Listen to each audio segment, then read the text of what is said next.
But anyway, he was angry or whatever.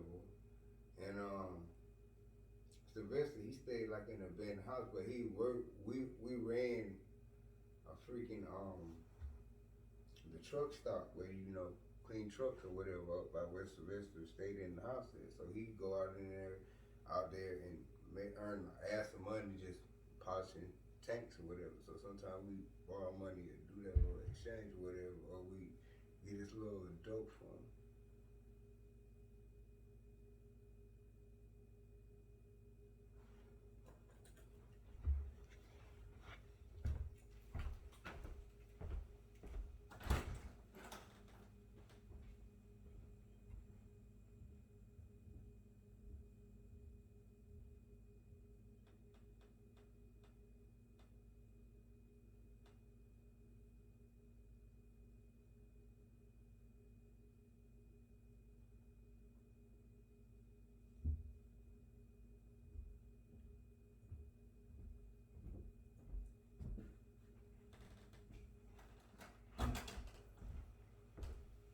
My bad. I don't know what the fuck that was.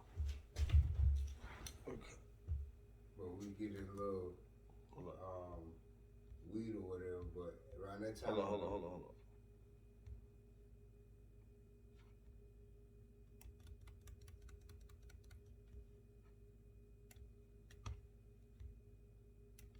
it's around the corner, and then we see my uncle's car, and I see the silhouette of a female. In my mind, I'm thinking like, oh, that's Amika, his assistant. Now, mind you, my brother just so happened to jump up and wanted to go to the store out of the blue. So we see the car bending, come around the bend, and immediately the car slows down, and my brother walks to the car, and I'm like, I just get this feeling, I'm like, that's not Vernon, something ain't right, but that's his car. I'm like, hold on down there, that's my brother's name. I'm like, hold on down there, that ain't Vernon right there. So I called him back. He looked like he was waiting, for that car to come, which was my uncle's car, and just so happened his assistant had came to that area to get hot wings and fish for him, the little boy that was with him during the time he got killed. Now, the reason why I told that story because later on that day, me and my brother came back up to the area, and the reason why I said I feel bad because we had a friend named Sylvester. He loaned us money, but he's not my brother. Took you to go to MLK and come back. Well, in January of this year, after the stuff he was saying, it led me to believe that that wasn't a coincidence after other instances with my uncle, Vernon Forrest, who I believe was the, mastermind, if you had asked me. Yeah, you'll figure this out once we get into this conversation a little deeper. But that's just to start it off, to get you why I said I feel responsible because I let my brother take something from a brother of ours, and then we never gave it back to him. But oddly enough, somebody had a hit and run on Sylvester. But I left out the part that after my brother left, Sylvester started saying some weird stuff like he was like Jihad's going to kill him or whatever. I thought maybe because my brother was on the phone after he told me like fuck it, I'm just gonna get some weed. Maybe I thought Sylvester may have heard he may told Sylvester something or Sly something, man. Sly was angry about it, but I was like, Sly, no, you ain't talking about my brother, because I'm defensive about my people. He was like, no, I'm talking about that motherfucker. Jihad gonna kill him, he gonna stab him, he gonna shoot him, he gonna do something. I curse him. And that was the weird part of that night, you know what I'm saying? And then,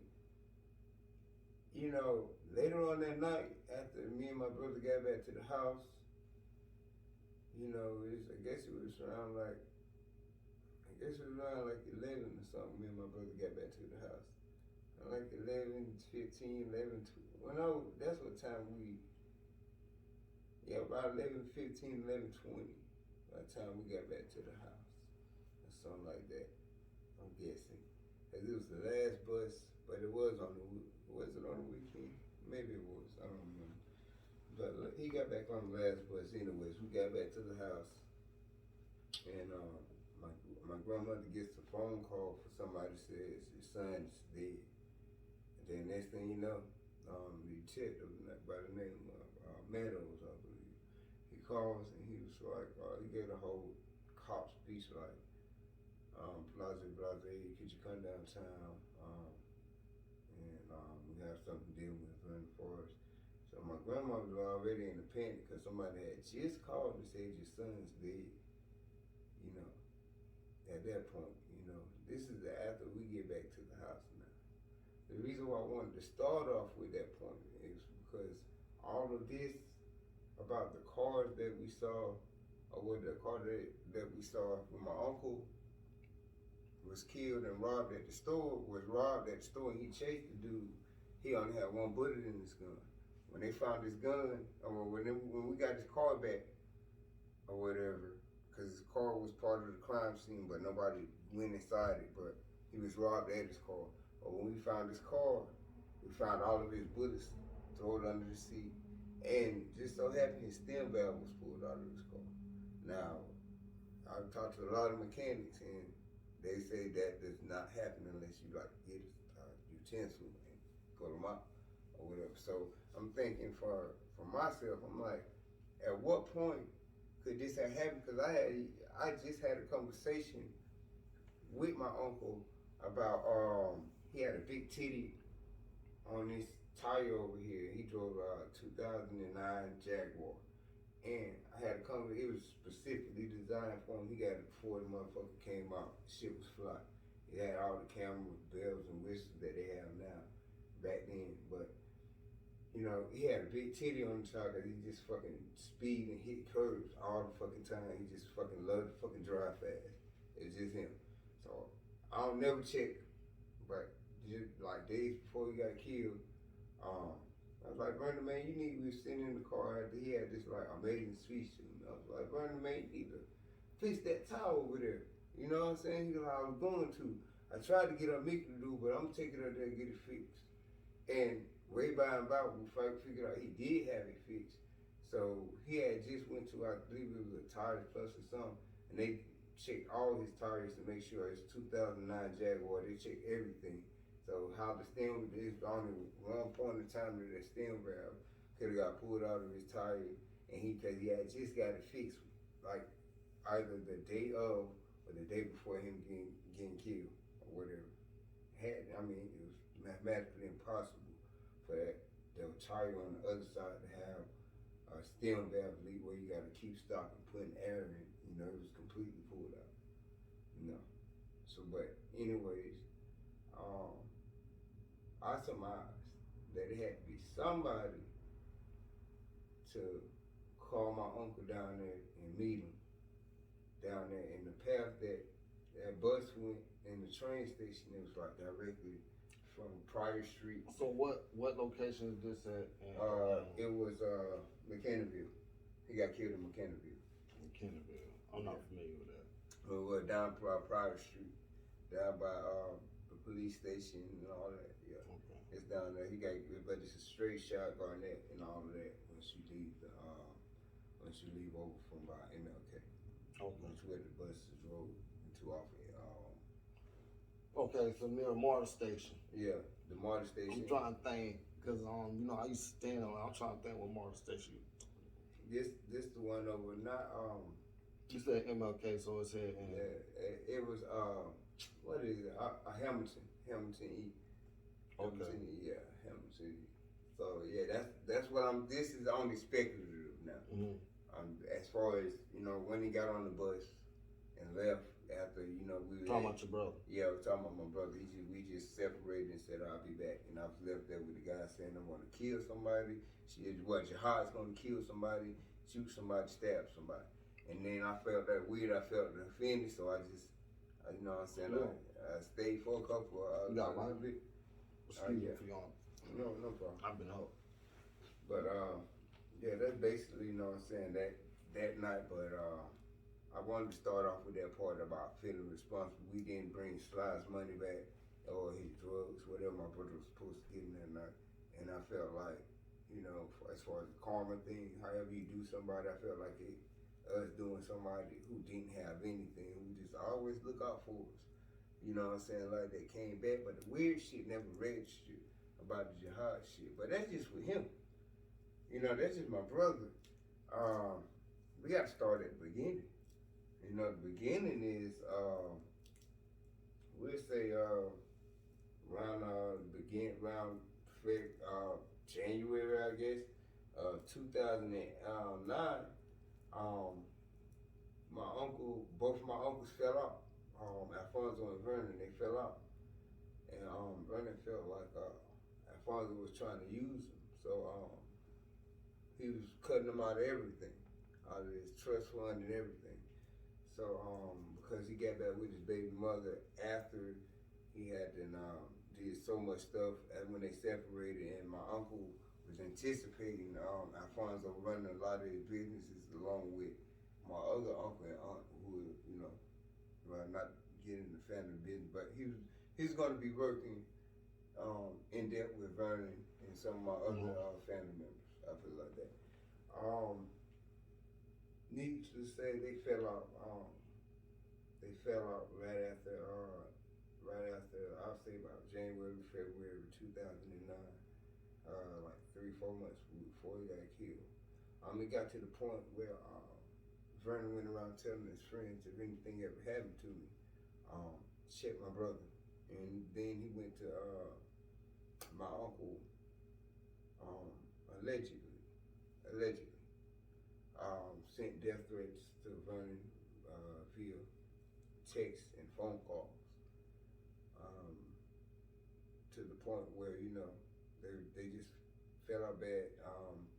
He also had a friend named Cedric Boswell, and this is important also, because information was brought to us, I'll say like a few days, a week after Vernon was killed. And then somebody just dropped some names on us, on somebody else, and then somebody dropped some names on me. And me and that other somebody who the names were dropped on went back and forth, and we found this person who names we were given was with another friend of his, and they had got stopped for 2 keys. Now this person named Tommy Stepp, and this person named Tommy Stepp, his records were open. He got stopped selling 2 keys. I believe it was Tennessee with Cedric Boswell, a well-known boxer at that time, or whatever. One of my uncle's supposedly best friends. The reason why this is important, they got stopped in Tennessee, so Cedric, his case was sealed, but the person that dropped the names to us, we ended up coming across doing some like hardcore detective searches, and we found out Tommy's name, given the fact that his case wasn't sealed and he didn't have the finances that Cedric did. We found out everything, which is online right now. I'll be sure to provide the links for everything I'm saying. I beg that you go behind everything that I tell you and find out if it is what it is for yourself. But anyways, we found out this court case where these guys had got stopped in a rental car with unmatching plate, and they had 2 cookies worth of cocaine, you know, in the car, so they were trafficking wherever they rented the car from. So the cops stopped them. So in order to, I guess, face different jail time, they went on ahead with the transaction or whatever, and let the cops be led to whoever they were selling the cocaine to. And that's what the court record stated or whatever that we found online after that person dropped those names. So we were able to connect Tommy Stepp and Cedric Boswell through somebody just giving us these names back in 2009. Well, that's important because back in 2000, I want to say 2012 or 2014 I want to say 2013 I want to say 2016. It's, my brain gets so foggy about the time. But whenever we went to the person who actually pulled the trigger and killed my Uncle Shamar Sinkfield's trial, my Uncle Fonzo was oddly missing out of the trial again. But what happened was we saw the information we went and researched from 2009 back into all the way to 2012. Me and my other family member, just us two, you know. I won't put anybody's name out there, but we went and we researched all this stuff for 2 years. And when we went in there and they actually held the case for the guy who killed my uncle, they basically showed us what's called a hot list. You know what that is? Well, a hot list is what a DA or a government agency would use to pull. They wanted to find phone records. And most likely the hot list is your top 10 phone calls that's at least well over 100 times. That's the way it was explained to us at the time. These phone is, you know, your top 10 phone calls, the top 3 or 4, at least hundreds of times. So what we ended up finding this dude's Tommy Steps, his whole family before the trial. Had nothing to do with the trial, supposedly. Somebody just dropped some names on them, and we figured out my uncle's best friend was attached to these dudes, but we had no way to attach this dude to anything that happened with Vernon. It was just hearsay. Well, lo and behold, he had 2 daughters, Brittany Step and Ashley Step. This is not allegedly. This is factual at this point. He has 2 daughters, Brittany Step and Ashley Step, that we figured out that way back in 2012, before the trial came. Any type of trial to Shamar Sinkfield, however you pronounce the name. The guy that actually put the trigger on my arm. So we get there in the court. They show us the phone records. Lo and behold, top of the hot list, Brittany Step, Ashley Step, which are Tommy Step's daughters, assumably. Tommy Step's daughter. He has 2 daughters. He only has 2 children that we found. Their names are Ashley and Brittany, but these are the Ashley and Brittany Step that this person dropped the names to that we did the research for. Now, we have Tommy Step and Cedric Boswell connected with my uncle. They prosecuted the decline my uncle's death as random. 2 Carlos people pulled up on him, robbed him for watching the ring, and he chased behind him. Because although he had all his jewelry insured, the only reason my uncle would chase behind somebody is because if somebody did him wrong and he knew, you know what I'm saying, take that personally. So that's why he took, you know what I'm saying, chase after a person that he knew. So we heard a rumor about the guy Demario Ware who initially robbed him was supposed to have a baby by this girl. That's how we get the Brittany Step, or not Brittany Step, but Ashley Step. That's how her name came into it. But that's what baby daddy. That's what the rumor was. That's allegedly. But I'm telling you what's factual. What's factual is when we got in court, we saw the records from the DA. The DA showed us these records. He showed the 12 other jurors and everybody in the courtroom. He showed us what's called the hot list. And on that hot list, this dude Tommy Steps, presumably both of his daughters' names are number 2 on these phones that they purchased. They had calls before, during, and after my uncle's death. And oddly enough, he also had one person that kept calling this phone from Houston. I still haven't been able to put any type of finger on that part or whatever. But that's important because my Uncle Alfonso has been fiercely defensive of the idea that Cedric had anything to do with my uncle. But my uncle's closest friends are saying if anything happened to me, Alfonso Forrest, my brother, did it. I can't see any reason why that Cedric would do anything like that besides the fact that he was in legal trouble. You know what I'm saying? He didn't manage his money well. Like I explained to you earlier, my uncle was a master of finance. And most of the stuff that you see about boxing, he helped engineer that stuff personally. So, that being said, he wasn't hurting for anything at any point. At any point. So, he was the backbone for a lot of people. And at the time, he was cutting a lot of people off. With the situation with the Tennessee and the drugs thing, my uncle helped friends, and he helped a friend get off of a murder he didn't do back in the day. You know what I'm saying? He got love in it. He had love in his heart. So he's that type of guy. But with that being said,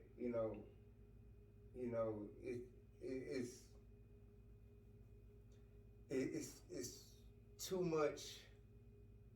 It's too many coincidences. To have this guy Tommy, his daughters, him and Sid have Tommy together, to have his daughter's phone number on the phone records, and to see that in court 5 years later after my uncle was killed. So that validated the person that gave us the information initially that we took 3-4 years researching, trying to figure out everything about these people. You know what I'm saying? Without being invasive or intrusive in their life. We just wanted to know who there was and did it have merit.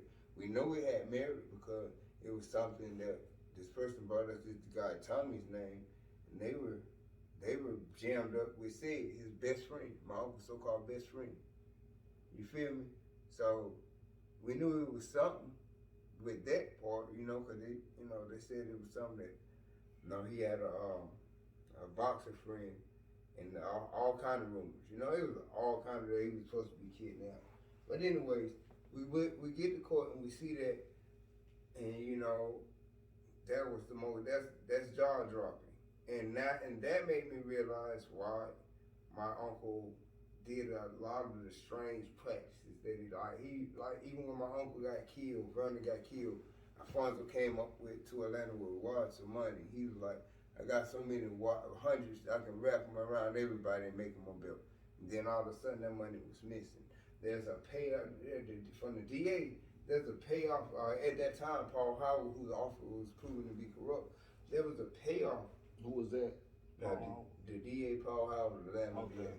You know what I'm saying? At that time. Attorney. Yeah. We're gonna find pictures and stuff of all them posts. Yeah, that's fine. But as far as what I'm saying, the DA, he even informed us, what I'm saying, that this is what it was, So everything I'm just telling you about this information is like, Alfonso has been, I believe, the reason why I even bring up Alfonso after my brother is because I believe Alfonso was the mastermind. I believe he was able to connect each piece on Mika, Cedric, my brother. That's what I believe the 4 components of. Yo, can we take a little break? Yeah, we can. So we've been doing it for 30 minutes, right? Last time you asked a question, man. Huh? Last time I'm finna give you. Can you take me to the store? Yeah, for sure. Yeah. I got you. I need something to drink, man. I'm over this motherfucker. I need some coffee. I'm tired as fuck. Bro, we ain't knocked on the door. I had just laid